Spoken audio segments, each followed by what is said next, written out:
बक्सर का युद्ध 1764 ईस्वी। अवध आकर मीर कासिम ने वहाँ के नवाब शुजा-उद-दौला और शरणार्थी मुगल शहंशाह शाह आलम द्वितीय के साथ मिलकर एक संघ बनाया। शीघ्र ही शक्ति परीक्षण भी हो गया। 22 अक्टूबर 1764 ईस्वी को बक्सर में युद्ध पलासी की तर्ज पर नहीं, बिल्कुल तैयारी और अपनी अपनी क्षमता के साथ हुआ। इस युद्ध में अंग्रेजों ने अपने रण कौशल का परिचय दिया। दक्षिण में फ्रेंच सेना के विरुद्ध उनके अभियानों के अनुभव काम आए। बांडीवास में 1760 ईस्वी में अंग्रेजों ने फ्रांसीसियों को करारी मात दे दी थी।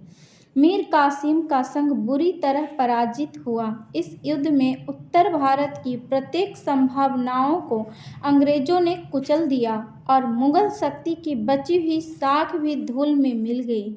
युद्ध के बाद 1765 ईस्वी में क्लाइव दूसरी बार बंगाल का गवर्नर बनकर लौटा। उसने बक्सर युद्ध के समझौते के मसौदे तैयार किए।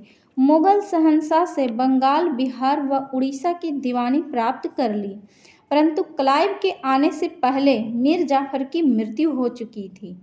मीर जाफर की मृत्यु फरवरी 1765 ईस्वी में हुई और उसके बेटे नजीम-उद-दौला को अंग्रेजों ने नवाब की गद्दी पर बिठा दिया। उसके बाद उसके साथ संधि कर ली। नवाब की सेना प्रायः भंग ही कर दी गई थी और बंगाल में एक नायब सूबेदार का प्रावधान किया गया, जिसकी नियुक्ति कंपनी द्वारा होनी थी। मोहम्मद रजा खां बंगाल का पहला और अंतिम नायब सूबेदार बना। इलाहाबाद की संधि 1765 ईस्वी।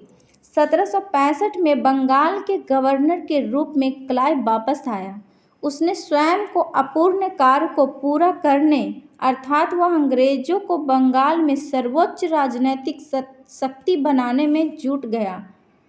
उसने 1765 में दो संधियां, एक मुगल शासक शाह आलम द्वितीय के साथ और दूसरी अवध के नवाब के साथ इलाहाबाद में की।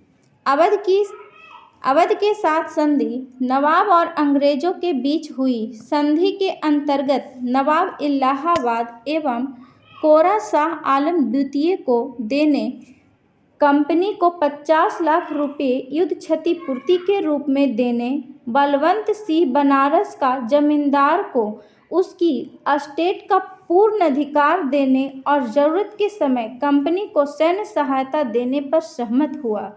बदले में नवाब के अधिकार क्षेत्र को स्वीकार किया गया। कंपनी उसकी सीमाओं की रक्षा करने हेतु सैनिक मदद देने पर भी राजी हुई। शाह आलम द्वितीय के साथ संधि। शाह आलम द्वितीय और अंग्रेजों के बीच संधि के अंतर्गत निर्णय लिए गए। शाह आलम द्वितीय कंपनी के संरक्षण में आ गया। इलाहाबाद और कारा नवाब द्वारा दिए हुए मुगल शासक को सौंप दिए गए। बादशाह द्वारा ईस्ट इंडिया कंपनी को बंगाल, बिहार एवं उड़ीसा की दीवानी प्रदान कर दी गई। इसके लिए कंपनी द्वारा बादशाह को वार्षिक 26 लाख रुपये का भुगतान करना निर्धारित किया गया। अंग्रेजों को दीवानी के अधिकार और बंगाल के राजस्व का वित्तीय प्रशासन पर पूर्ण निर्णय प्रदान कर दिया गया। मुगल प्रशासक प्रांतों में निजामत कार्यों को पूरा करने के लिए कंपनी को 53 लाख रुपये देने पर सहमत हुआ।